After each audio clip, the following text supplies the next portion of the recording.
आज भारतीय रुपयाने इतिहासातील सर्वात नीचांकी पातळी गाठली आहे.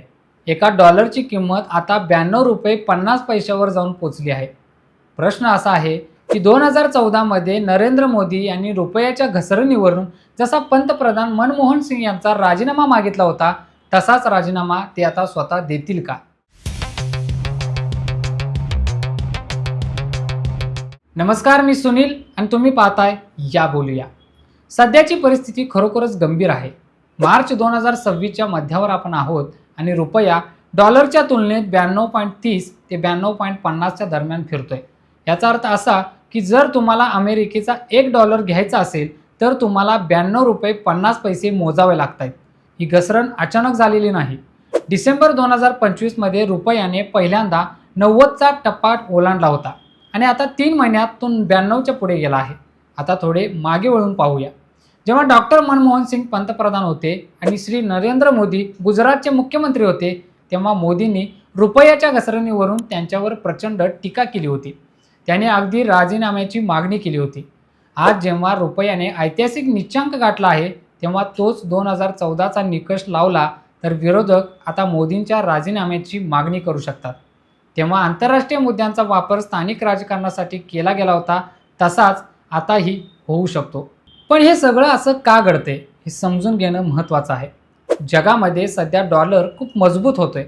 अमेरिकेची फेडरल बँक त्यांचे व्याजाचे दर वाढवते आहे. यामुळे काय होतंय की जगभरातले जे विदेशी गुंतवणूकदार आहेत ते आता आपला पैसा वेगवेगळ्या देशांच्या बाजारातून काढून घेत आहेत आणि अमेरिकेत नेऊन गुंतवत आहेत. त्यांना वाटतंय की तिथं त्यांना जास्त नफा मिळेल आणि त्यांचा पैसा सुरक्षित राहील. याचा परिणाम असा झाला आहे की अमेरिकेमध्ये सध्या पैशाचा महापूर आला आहे.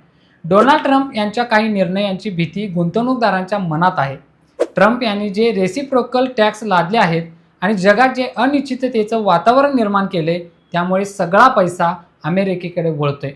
यामुळे जगभरातल्या इतर देशांच्या चलनाचं मूल्य कमी होतंय आणि भारतीय रुपयाला याचा मोठा फटका बसतोय.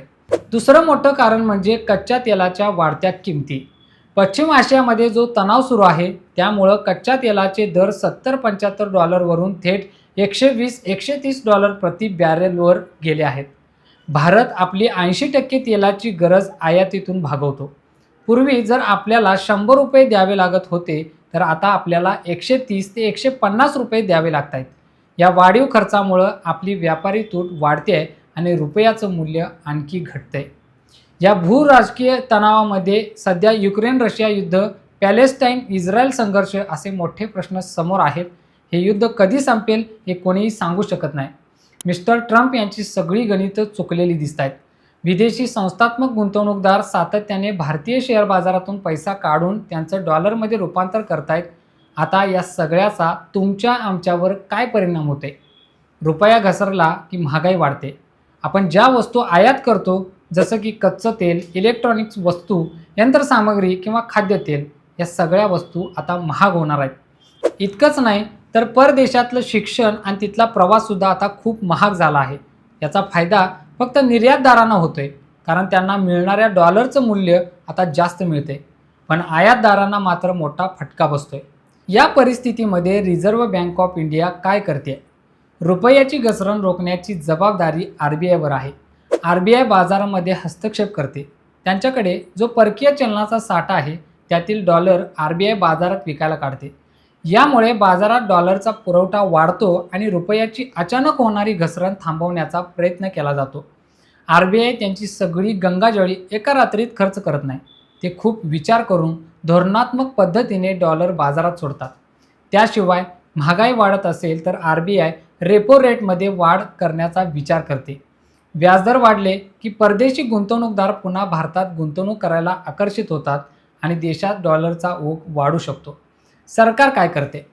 सरकार निर्यात वाढवण्यासाठी प्रयत्न करते. विशेषतः IT सर्व्हिसेस, फार्मास्युटिकल्स आणि मॅन्युफॅक्चरिंग या क्षेत्रांना प्रोत्साहन दिलं जाते, कारण तिथून आपल्याला डॉलर मिळतात.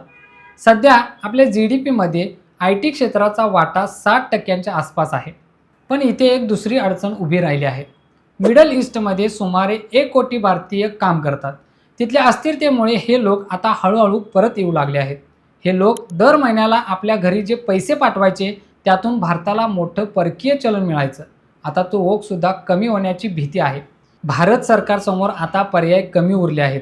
एक महत्त्वाचा प्रयत्न म्हणजे रुपयाचं आंतरराष्ट्रीयकरण. भारत आता UAE आणि रशियासारख्या देशांसोबत स्थानिक चलनामध्ये व्यापार करण्याचा प्रयत्न करतोय. रशियासोबत आपण रुबल्स आणि रुपया यामध्ये व्यवहार करतोय. रशियाकडे आता खूप भारतीय रुपये साठले आहेत. यामुळे आपलं डॉलरवरचं अवलंबित्व थोडं कमी होईल. या सगळ्या घडामोडींचा परिणाम शेअर बाजारावर सुद्धा होतोय. म्युच्युअल फंडमधल्या गुंतवणुकीवर परिणाम होतोय. लोक आता रिस्क घेण्यापेक्षा सुरक्षित ठिकाणी गुंतवणूक करण्याला पसंती देत आहेत. अशा वेळी तज्ज्ञांचा सल्ला घेणं आणि पॅनिक न होणं गरजेचं आहे. शेवटी एक गोष्ट लक्षात घेतली पाहिजे, 2014 मध्ये जेव्हा नरेंद्र मोदींनी राजीनामा मागितला होता तेव्हाची परिस्थिती वेगळी होती. आता परिस्थिती कोणाच्याच हातात राहिलेली नाही असं दिसतंय. शशी थरूर यांनी त्यांच्या लेखात म्हटल्याप्रमाणे जगात आता व्यापाराचे कोणतेही नियम उरलेले नाहीत. जागतिक व्यापार संघटना यांसारख्या संस्था आता प्रभावहीन झाल्या आहेत. जगात सध्या सगळीकडे जंगलराज सुरू आहे. एकीकडे अमेरिकेने जगात अस्थिरता निर्माण केली आहे, तर दुसरीकडे त्याच अमेरिकेमध्ये पैशाचा ओघ वाढतोय. या जंगलराजचा परिणाम थेट आपल्या रुपयावर आणि आपल्या खिशावर होतोय. ही चर्चा इथे संपते आहे, पण विषय इथे संपत नाही. तुम्हाला वाटत असेल की अशा घटनांचा अर्थ समजून घेणं गरजेचं आहे, तर हा व्हिडिओ लाईक करा आणि इतरांपर्यंत नक्की पोचवा. तुमचं मत, तुमचा अनुभव, तुमचा दृष्टिकोन कमेंट्समध्ये नक्की सांगा. अशाच वेगवेगळ्या विषयांवर बोलण्यासाठी चॅनलला सबस्क्राईब करा. आजच्या व्हिडिओत इतकंच. नवीन व्हिडिओत नवीन विषयासोबत पुन्हा भेटूया. या बोलूया.